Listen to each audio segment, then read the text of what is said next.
Hey everybody, this is that drummer guy Josh Runquist, and I'm here with Liam from the Dillinger Escape Plan, who's going to be playing here tonight, a part of Summer Slaughter, on the coveted headlining spot here at the Cabooze in Minneapolis, Minnesota. How's it going? Never had it so good. How are you? I feel the same way. Finally be able to see you guys for the first time. I've been wanting to for years, and now I finally get to. Not just that, but actually get to meet you and get to see you guys doing on a killer headlining show. Yeah, the tour's pretty rad. Lots of great bands. Lots of good friends, good peers. Oh, very much so. And it's a very diverse lineup this year as well, which I like. Yeah, there's definitely a decent amount of everything on this tour. There's a lot of tech. There's a lot of stuff that's just pretty balls out. And everybody's personality seems to mesh. There's really not too many like odd ducks on the tour. So on and off stage, there's a lot of good synergy. Very cool.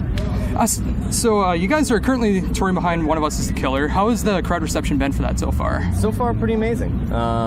It's noticeable that when we play newer songs versus older songs, people know them and people respond to them, and it seems like, in some ways, people are more familiar with this record than Ironworks or Option. So it's kind of it's an interesting case study. Oh, very cool. And I gotta say, it's been one of my favorite Dillinger albums as well. Yeah, mine too. Yeah, it's just like I listen to it all the way through, and it's like I never want to skip a track or I feel like any part gets boring. I can just listen to it all the way through and then put it on repeat again. I don't know. Yeah, that's the point. There's no silence, and I kind of feel like it begs to be replayed. I think the sequencing's right. I mean, I'm biased, but we definitely spent a lot of time like debating, like, should this be track 3 or should this be track 3? Should this be track 4? Should this be, well, if this is track 3, then this has to be track 4, and really making it, giving it a flow. It's been, glad people dig it. Oh, very cool. So what are some of your favorite songs to play off the new album? Well, the ones that we play. I mean, I like them all, and we've been playing like the first 5 tracks for the most part. And they're all great. I mean, they're all fun for different reasons. Like, I really like playing One of Us is the Killer. It's kind of an interesting song to put in a set that's otherwise pretty bombastic, Yeah. We've also been playing Crossburner. And I don't know. I mean, for me, there's a lot more bass on this record. Definitely a lot more bass in the mix. So I have simultaneously more responsibility and, but I get off on it more. So all of these songs are really fun. I definitely feel like, for me personally, I enjoy playing what I have to play, my part of it. Yeah, I mean, that was one thing I noticed about the new album, is that I could hear the bass a lot more, and it's like you can shine so much more out of it. Yeah, there was definitely a deliberate. That was a deliberate thing from all of us. We were all like, Steve, we need more bass. The live sound is like very bass heavy, and then the records haven't always been. And I feel like there's a lot more. I think there's a lot more like subtle groove in our music that gets lost when that's not as as in the mix. I think like some of the kind of stuff that Billy and I do off each other is highlighted more on this record. So yeah, stoked. And I gotta say too, like it's the first time I'm gonna be seeing you guys, and meeting you for the first time. I'm so glad you have Billy in the band. Yeah, like he's become one of my favorite drummers. Yeah, he's great. Definitely. I mean, they've all been great for different reasons, but I think as an overall package, Billy has been my favorite to play with, favorite to be in the band. It's not the hour you're on stage so much as it's the 23 that you're not that really make being in a band and the people you choose that much more important. That's right. So yeah. So with that said, what are your guys' plans after this tour? We go home for a couple weeks. We all kind of have some personal plans in between, and then on I think late September, like September 25th or so, we go to Europe and do like 6 or 7 weeks over there. Hitting like Croatia for the first time, and I don't know, a bunch of stuff. And then after that, we're just trying to hit some weird places. Like, we're trying to get to South America. We're trying to get back over to Australia, Japan. I don't know. Just to be busy, I guess, is really it. I'm pretty sure that we're going to be touring for the most part, through the end of 2014, if not a little further. and then probably, sit down and talk about new music and, what the plan is then. But that's probably 2 or 3 years away from now, which seems like a long time, which probably won't feel like a long time in a little while. Oh, yes. So with that said, was there any like B-side material or leftover riffs from the new album that might come back? No. I mean, this is one of the few records that we've written where everything was written for Dillinger, with Dillinger in mind. And I mean, we'd never really have leftover anything. We try to cram as much as we can into everything that we've got. And, if there is like kind of like an orphan riff laying around, if it's worth being used, we'll try to get it on this record because, there's always that chance that you won't ever do another record. So, we're not really the kind of band that ever has a bunch of B-sides or leftover riffs.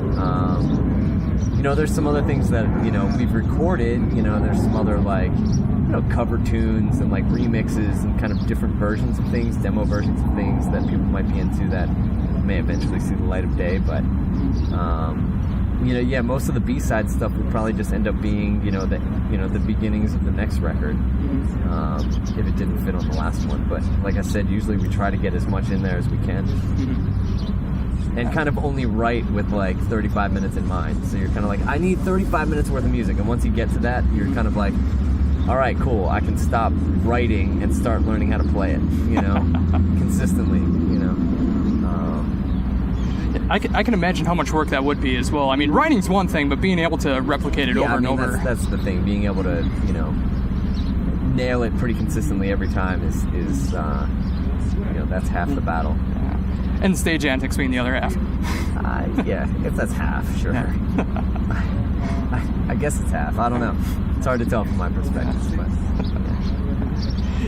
just like from looking at the Cabooze, it looks like you guys have a pretty good live playground to mess around with. Yeah, I mean, most of this stuff, I guess it's that. I don't know, I have a hard time being objective about that side of it, I never, I put so much time into crafting and honing the music, and the performance of it is so, I don't even want to say it's an afterthought, because that makes it sound like it's thought out at all, but, it's all just kind of like a very natural, reaction to what I'm doing, but so it's hard to say, like, although I know that there is like an expectation of that, it's also like I don't really even know what it looks like half the time, and most of the time I'm just kind of responding to what it sounds like, and I can't really imagine playing it standing still. Like when we play at sound check or like at a rehearsal, it's even that you're kind of not really like, it's kind of hard not to get into it a little bit. Obviously we're not just like freaking out for the sake of it, right? But I don't know. I guess that's a whole other, dragon to chase. Oh, for sure. So with the upcoming tours, like in 2013, and what you have for 2014, what bands would you like to tour with in the future? I really bands that we've talked about getting, like Retox, Trash Talk. I don't know. Let me try to think some other. I mean, I really like Holmes Ali. I really like. Man, there's so many bands. I don't even know. I mean, I'm like on the spot here. There's so many bands that we talk about. Young Widows. And then like bigger bands, like if Tool ever toured again, I'd love to do something with them. The guys in Meshuggah, like we've never done the U.S. with them. I would love to tour with them. I don't know. I mean, there's so many. Mogwai. That would be so cool. Yeah, I mean, it's like we're not. We don't really consider ourselves like a metal band to the point where like we'll only play with metal bands. So like. Blonde Redhead. I'd love to do shows with Blonde Redhead, but that's selfish, or like I know that our fan base and their fan base probably would not, mesh well. But do I like that band? Fuck yeah. Oh yeah. So I don't know. Seeing with Red Fang was really fucking cool. Dude, Red Fang's cool too. I would play with those guys again. I would love to see that tour come back around again. Yeah, absolutely. Those guys are fun for sure. Also, with that kind of said, what are like some new bands or new discoveries that you've been listening to lately? Oh man, it's been kind of all over the place, you know, and some of them aren't all that new or underground, you know, like, you know, like this summer, like I'm really into like the Daft Punk record, I'm really into the Queens of the Stone Age record. You know, there's this other band, Lilacs and Champagne. I think that's pretty cool. Jamie XX did a remix of a Gil Scott-Heron record that I think is great. Nice. I can never get sick of the J Dilla Donuts record. You know, what else? You know, and the new X-Toll.